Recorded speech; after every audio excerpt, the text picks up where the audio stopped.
one widespread problem at the moment is a lot of people are chained to their desk. They work a 9 to 5 job, a conventional corporate job.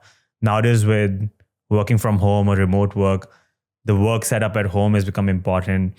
The hours and how you divide them between work and your personal time has started to blur as well. Burnout has become a huge issue. As a result, a large chunk of the population is now chained to their desk, sitting at home. There's a sedentary lifestyle that's predominant. Before we move into these solutions and how you can correct that, I just want to link on the problem a bit. What damage is this sedentary lifestyle causing? What are some of the harmful effects of just sitting all day at a desk? Sitting is literally killing you.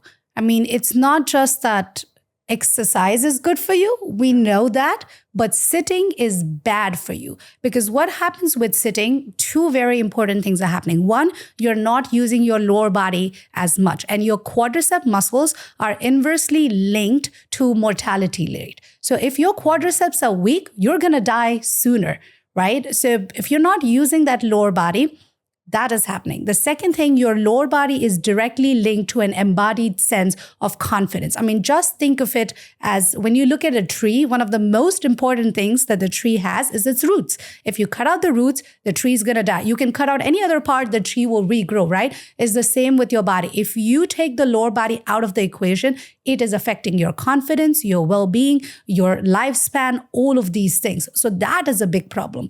The second huge problem is your spine. So when you're sitting and working, a lot of time you're not engaging your spine at all because you are in this awful posture. And what that does is your spine is the most important thing to regulate your emotions. So if you're not going to move your spine at all of those rocks that I spoke about earlier, all of your emotions are getting trapped way down in your spine. And that is, again, going to affect your sense of embodied confidence, which then becomes a much bigger issue with your creativity, your innovation skills, your problem-solving skills. How are you going to show up in relationships? All of those things are getting affected. The third thing is because you're relying so much on technology, and especially with growing AI, you barely are using your own brain capacity. Everything is being done for you. And what that does is it makes us lazier. And the second thing is makes us more and more underconfident. I mean, you see kids that can't do a 20% tip when they go to a restaurant, like this is basic math. So all of those things are what they're doing is they're disconnecting us from our biggest ally, which is our body.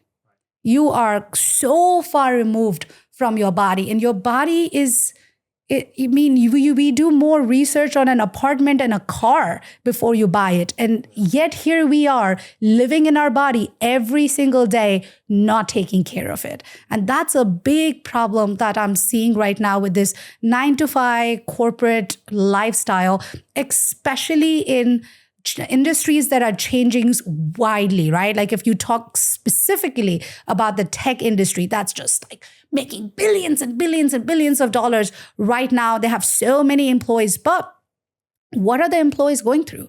There's a high burnout rate. People are feeling depressed. They're feeling anxious. The hybrid work structure has alienated us from that sense of community. It's affecting productivity.